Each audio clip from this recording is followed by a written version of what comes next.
వీడేమిటి మావయ్య, పల్నాటి సీమలో కన్నమతో స్టైప్ లో కాపలా కాస్తున్నాడు. నువ్వు వెళ్ళి ఆ భీముడి కబురలో పెట్టు, నేను వెనక నుంచి అంటేసా. సరే భీముడు నేను రా పేపర్ సుబ్బారాని కర్రేసరమాక అర్ధరాత్రి గారు పేపర్ చదివి వినిపిస్తానికి వచ్చావా? కాదురా మా నాన్న తద్దిని కదా గార్లు బూర్లు చక్కెర పొంగ తెగమేసేసాను. కడుపులో ఏక లుకలక బెక్కబెక్కాను. ఉంది కదా కొంపలో పాయిఖాన కట్టించుకోవచ్చుగా. అంటే 5 నిమిషాల పనికి 5,000 ఖర్చు అయింది కానీ చెరువు జరగొట్టడానికి వచ్చావు. దొరకమా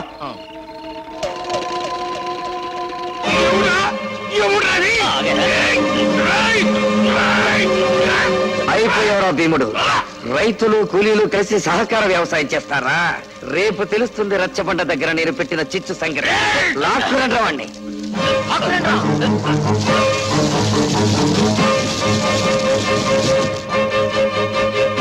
చెప్పరా, ధాన్యం తగలెట్టావా లేదా? కట్టేసి అడిగితే ఏం చెబుతాను? కట్లిప్పు కర్రతో చెబుతాను. నా కొడక ఏంటాగేది? ఈ నా కొడుకు ధాన్యాన్ని తగలబెట్టే. తగలబెట్టింది మా ధాన్యం, తగలబెట్టింది ఇతనే. నేను మీకు చెప్పలేదే? నువ్వేమడవే కట్టేసి తీర్పు చెప్పడానికి? వీడు ఆ ధాన్యాన్ని నా కొడుకు తగలబెట్టాడని చెప్తున్నాడు. ఈ నింద ఊళ్ళో వాళ్ళు నమ్మితే మా ప్రెస్టేజ్ ఏం కావాలి? ప్రెస్టేజ్? పాతరాతి యుగంలో మనిషిని చెట్టు కట్టేసిన మీకు, మీ కుటుంబానికి ప్రెస్టేజ్. ఊళ్ళో అందరికీ తెలుసు గానీ మర్యాద అతని కట్లిపేసేయండి. మేము నిజాయితీ పరులం కాబట్టి నా కొడుకు మీద వీడు నింద వేసిన వీడి తండ్రిని న్యాయం చెప్పమని కుర్చీలో కూర్చోబెట్టే. కుర్చీ ఏంటి నాయనా, సోఫాలో కూడా కూర్చోబెడతారు. వాళ్ళు మేము చేతులు కలిపామని నీ కళ్ళు గుట్టాయి. మా పేరు చెప్పి గూడెల్లో ఒకటి ప్రాణం తీస్తే బతికినంత కాలం వాళ్ళు మేము కొట్టుకుని చస్తామని మీరు ఈ నాటకం ఆడుతున్నారు. నాటకం ఏంటండి? నిందేశారని మా బాబు ఈది మొహం చూడలేక గదిలో కూర్చొని ఏడుస్తున్నాడు. రాత్రి భీముడు బస్తాలకి నిప్పంటించడం నా కళ్ళారా చూసా. డౌట్ పడ్డానేమోనని ఈ భూతత్వంతో కూడా చూసా. ఈడే ఏంటి కృష్ణయ్య, తీర్పు చెప్పు. ధర్మమే చెప్పమంటారా? ధర్మమే చెప్పరా. సేను కామందుదైతే చెమట కూలోడిది బాబు. అన్నం పెట్టే సేలు అమ్మని చూసుకుంటాడు బాబు కూలోడు. అందుకే నా కొడుకు తగలబెట్టుంటాడు బాబు. అన్న విలువ తెలియని నీ కొడుకే తగలబెట్టుంటాడు తరా. పిలిచి పేటేస్తే నా కొడుకు మీద నిందేస్తావురా? ఇప్పుడు నేను చెబుతున్నాను రా. ఇక ముందు ఈ ఊళ్ళో ఎవడో రైతు ధాన్యం తగలబెట్టకుండా ఉండాలంటే ఈ నా కొడుకు మీద కిరసనాయలు పోసి నిప్పంటించమని నేను తీర్పు చెబుతున్నా. కిరసనాయలు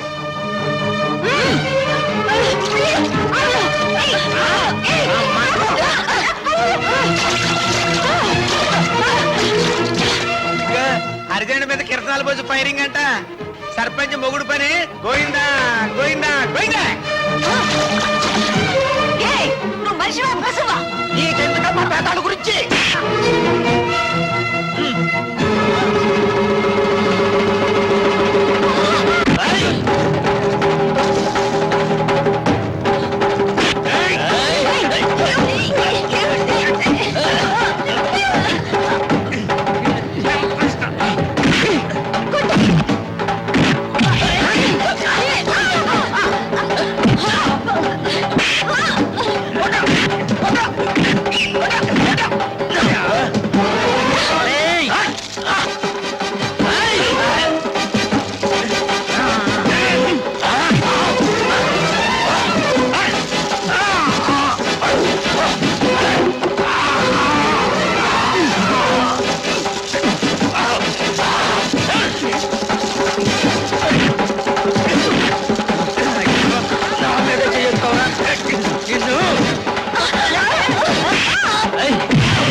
టోటల్ సెటప్ పిచ్చ డేంజర్ లో ఉంది.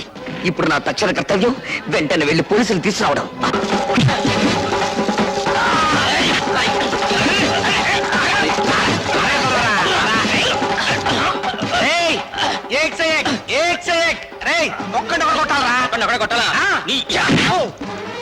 ఎంత దెబ్బ కొడతారో నువ్వు నన్ను?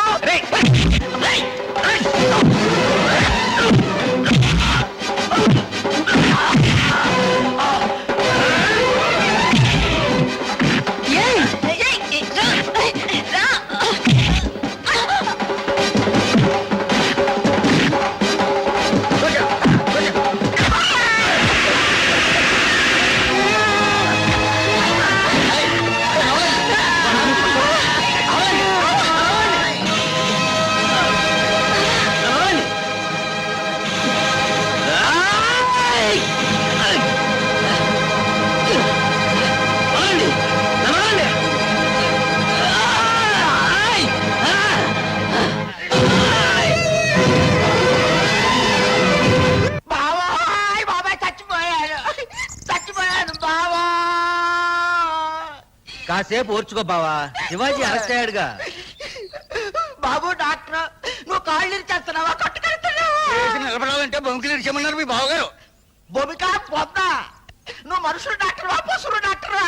నీ ముఖానికి ఆ డాక్టర్ చాలు గాని అబ్బాయ్. బావా, ఆ, ఒక కాలు చెయ్యి విరిగితే తప్ప అటెంప్ట్ మర్డర్ కేసు కింద 7 ఏళ్లు జైలు శిక్ష పడదు వాడికి. అప్పుడు 2 కళ్ళు 2 చేతులు విరిచేస్తే టోటల్ గా 14 సంవత్సరాలు వనవాస టైప్ లో ఉంటుంది. బాలవాక్ బ్రహ్మవాక్ అన్నారు. ఇది బావ. చెల్లమ్మా!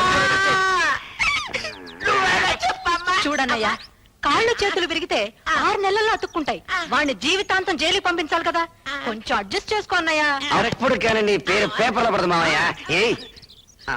రే పేపర్ ఇదేమిటి? రాయకపోతే పడదు. ఎముకలు విరిగితే పటక్కమని సౌండ్ వస్తుంది, ఇక్కడ బొమ్మ చికెన్ సౌండ్ వస్తుంది. అందుకేరా వాడి కొడుకు బంచిక్ అంటాడు. అది వాళ్ళ భూమికల్లోనే ఉంది. ఆహా. వెళ్ళు. ఏయ్ అబ్బా. అక్కడ బంచిక్ బొమ్మ అవుతుంది, ఇక్కడ తీరిక కూర్చున్నారండి. ఇక్కడ మీ నాన్న ఎముకలు బంచి కనిపిస్తున్నారా బావా? రాజలక్ష్మి భీముని కలెక్టర్ ఆఫీస్ కి తీసుకెళ్ళిందట. కలెక్టర్ ఏమన్నా చుట్టం ఏంటరా దాని మాట వినటానికి? అయ్యో దాని పెద్ద కొడుకే కదా నాన్న కలెక్టర్. నో ఆ కేసు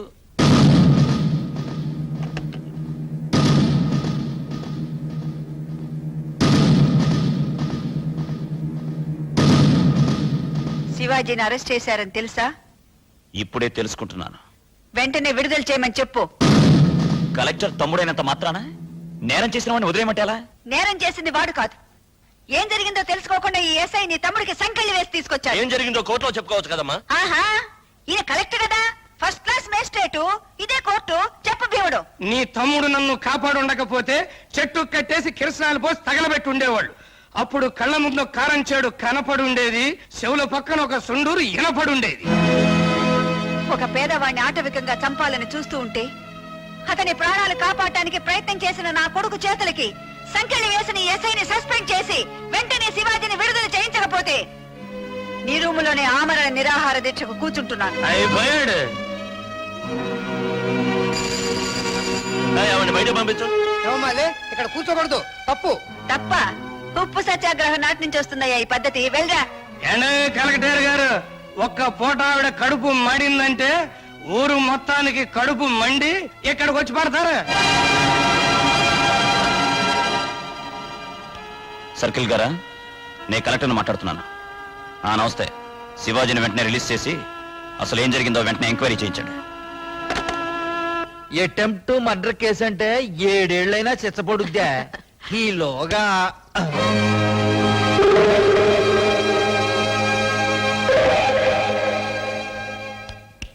నోరు మూసుకో, గుండెకి సచ్చావనుకుంటారు. మొగుడు సచ్చాడన్న బెంగతో నువ్వు సచ్చావనుకుంటారు. ముయ్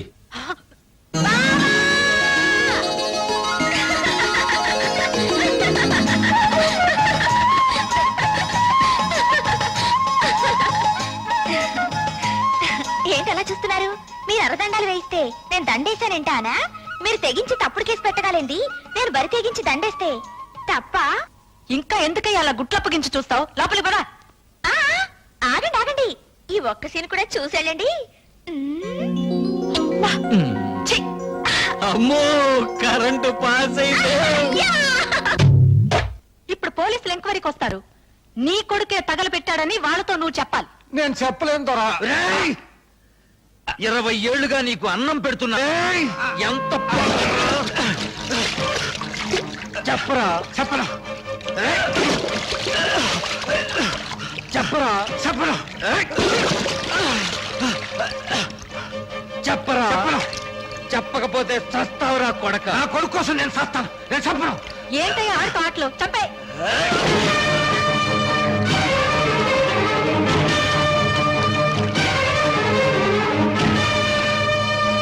చేపల చెరులో పడేరా.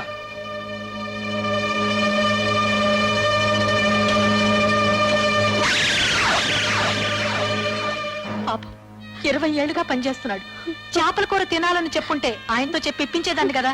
అసలు ఈత రానోడు చెరువులో దిగడం ఏంటి బావా? అదే పాపం. దుర్యోధన గారు, నాకు తెలియక అడుగుతానండి. చేపల చెరువు అంటారు కదా, చేపలు బయటపడకుండా శవాలు బయటపడుతున్నాయి ఏంటంటే? గుడ్డలు కుట్టుకునేవాడు నీకెందుకయ్యా రీజనింగ్? దిగాడు చచ్చాడు. ఇప్పుడు అవన్నీ ఎందుకు బావా? ముందు శవదహనానికి ఏర్పాట్లు చేయించు, ఖర్చునే భరిస్తా. అయితే పేపర్లో ఫోటో కూడా వేయించేద్దాం బావా.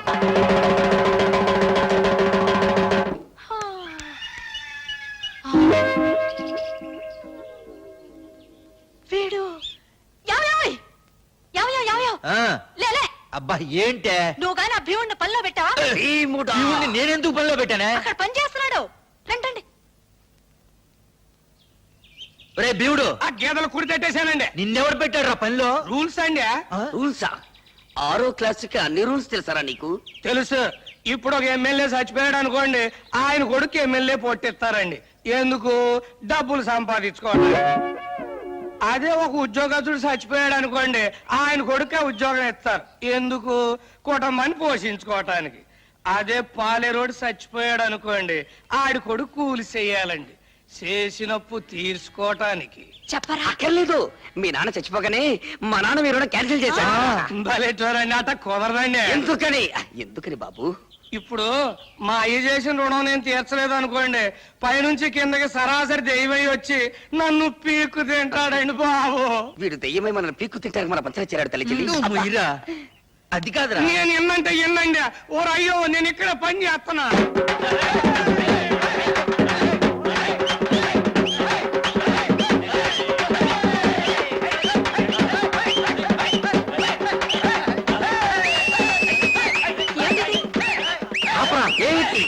ఏమిటి తప్పు? అయ్య బాబు ఏమిటి డప్పు అని ఇప్పుడు అడుగుతున్నావు? డప్పు కొట్టడం మొదలెట్టినప్పుడే నేను అడిగా, చెప్పలేదు. ఏమిటమ్మా ఆలస్యం? ముహూర్తం దాటిపోతుంది, త్వరగా కానివ్వండి. ఏంటిది? అయ్యో, అబ్బా, అబ్బా, ఐ, అబ్బా. ఏమిటి ఇదంతా? కానీ అయ్యో ఏంటండి? హారతి గై కొనుమా. నాన్న, ఏమిటి తతంగమంట? ఒరే భీముడు, నీకేమన్నా తెలుసంట్రా? తెలుసండి. ఆ? మా గూడెంలో పోలేరమ్మ జాతరలు చేస్తాం కదండి, చేస్తారు. అప్పుడు దొన్నపోతుని వేస్తాం కదండి, చేస్తారు. ఇట్లాగే పూజలు చేస్తామండి. అబ్బా కరెక్ట్ గా చెప్పావు భీముడు. మీ అబ్బాయి తగలబెట్టిన ధాన్యం ఖరీదు 15 లక్షల రూపాయలు. అది ఇచ్చినా సరే, 5,000 ధాన్యం బస్తాలని మిల్లులోంచి తోలించినా సరే, 24 గంటల్లో ఇప్పుడు జరిగిన పూజకు అప్పుడు బలి జరుగుతుంది. డబ్బు కట్టకపోతే రేపు నువ్వు సూర్యుడిని చూడవు, సూర్యుడు నీ శవాన్ని చూస్తాడు. పదండ్రా. బావా రేపు పొద్దున్న నీ కొడుకు ఫోటో పేపర్లో పడిపోద్దే. కాళ్ళ చక్రం గిర్రున తిరుగుతుంది. నాకు చావు దగ్గర పడింది. రేపు సూర్యోదయం అవ్వగానే అయ్యో చక్రం కూడా ఆగిపోయింది. అంత బెంబేలు పడిపోతావేంటి? శివాజీ గారు నేనేం చేయలే. చూడు జాకెట్ల జాకి, ఆ శివాజీ గాడు నన్ను చొప్పుట పెట్టరా, నాకు నేను చచ్చుట పెట్టరా? నీకు నువ్వు చచ్చుటే బెటర్. ఎండలకు ఎందుకంటే ఆ. ఇప్పుడు నీకు నువ్వు చచ్చిపోవాలనుకున్నావు అనుకో, ఫ్యాన్ గురేసుకొని చావచ్చు, చావచ్చు. రైలు కింద తలకాయ పెట్టి చావచ్చు, చావచ్చు. ఎలుకల మంది తిని చావచ్చు. చావచ్చు. మరీ అంత కాదనుకున్నావు అంటే సైలెంట్ మింగి ఫట్టక్ మంది చచ్చిపోవచ్చు. చచ్చిపోతాను. కానీ ఆడి నిన్ను చంపాలనుకున్నాను అనుకో, ఓ. ఇప్పుడు పిచ్చి కుక్క తరుగుతారు తెలుసా నీకు? తెలీదు బాబు. నాటు పందిని తరుగుతారు తెలుసా నీకు? లాంగ్ లో చూశాను. క్లోజ్ గా చెప్తా విను. ఆ, నాటు పందిని తరుగుతా ఉంటే అది పరిగెడతా వెళ్తా ఉంటది, ఆ. వెనకాల తరుగుతా ఉంటారు, తరుగుతుంటారు. చేతిలో బరిసి ఉంటది. ఆ. అది పరిగెడుతుంటది, ఆ. వెనకాల తరుగుతుంటారు, ఆ. చేతిలో బరిసి ఉంటది. ఆ. అందుబాటులోకి రాగానే అబ్బా! శివాజీ గారు మా భావన చేయడానికి పందెం. పందమా? ఎంతైనా పందమా? అంతే. ఎంతైనా పందమా? ఎంతైనా. 5 రూపాయలు వేసుకో. అయ్యో, ఆఖరికి నా తల ఖరీదు 5 రూపాయలు, 5 రూపాయల 50 పైసలు పందాలేసుకునే లెవెల్కి దిగజారిపోయిందా? ఈ టెన్షన్ నేను భరించలేను. ఇంటికెళ్ళి మందు కొట్టి నిద్రపోతాను. హలో, బతుకుంటే రేపు కలుద్దాం. హెడ్ హెడ్ జాగ్రత్త. నీ తల తీస్తాడా లేదా అని. ఆ, అర నిమిషములు 5 రూపాయల 50 పైసలు వచ్చిన తలకాయ వెల గోలికాయ లెవెల్ కు పడిపోయింది. హతవిధి. బాగా తుడవరా. అక్కడ శివాజీ నా తల తీసాడని పిల్లలు గోలికాయలతో పందాలు కాస్తుంటే మీరు ఇక్కడ తీరిక మెక్కుతున్నారా? నీ తలకేం అవ్వదు గానీ కూర్చోరా. కోడి కూర వేడివేడిగా తిందు గాని పొయ్యి మీద ఉంది. భీముడు, ఆయ్. ఆ కోడి ఎగురు పట్టా. చేస్తున్నానండి.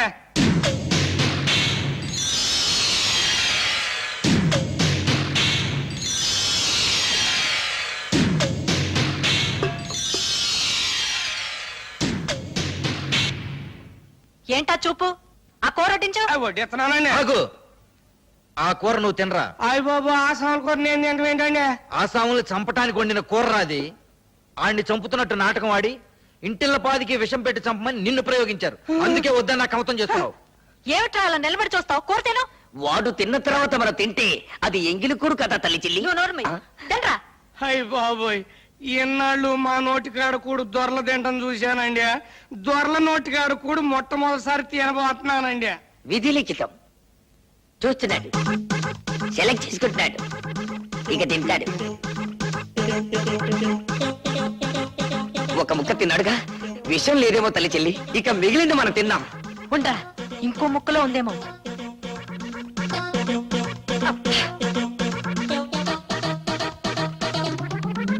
నాన్న, వాడు కోడి మెడలు వాటి తొడలు కసకసా నమిలేస్తున్నాడు. ఇక ఆపమను. తిననీరా, ఆ. ఇంకో ముక్క తినని. ఇంకా తిన్న తర్వాత మన మిగిలేది ఏమిటి? చీకేసిన ఎముకలు పీకేసిన బొచ్చు తప్ప. విషయం కలిపాడో లేదో తెలియాలిగా. ఆ, కలిపుట్టే ఈ పాటికి కావాలిగా. ఒరే సుంచా, ఈ మధ్య సైనైడ్ తిని వాళ్ళు చచ్చి మనల్ని చంపే సూసైడ్ స్క్వాడ్ వాళ్ళు వచ్చారట. వీడు కూడా ఆ బాబతేమో.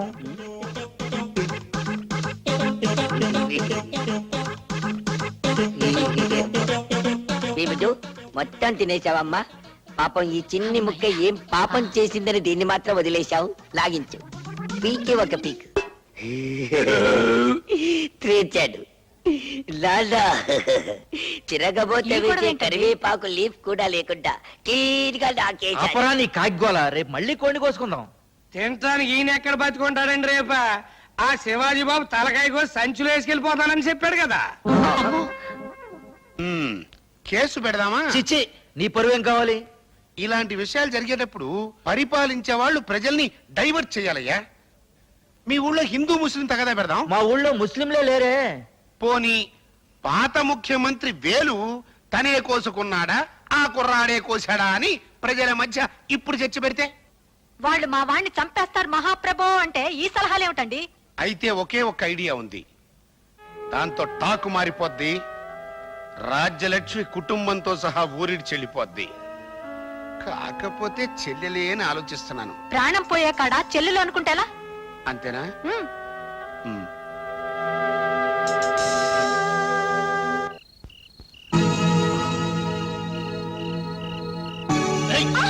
అరిస్తే చంపేస్తా.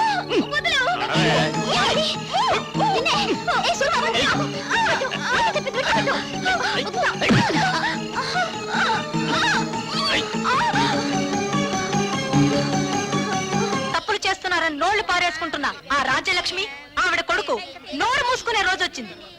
వంకర మాటలు ఎందుకు? తిన్నగా చెప్పు. తిన్నగా తలుపులు తీసుకుని లోపలికి వెళితే నీ కూతురు మా అన్నయ్య కొడుకు సూరితో కొలుకుతూ కనిపిస్తుంది. నా పెళ్ళాం నిజం చెబితే చెయ్యి చేసుకుంటావా? ఆ చెయ్యి విరిచేస్తే ఏం చేస్తావే? నీ తలకాయ తీసుకుపోతా. ఫు! నీ చెల్లెలు లోపల కులుకుతోందో లేదో తేల్చుకోరా.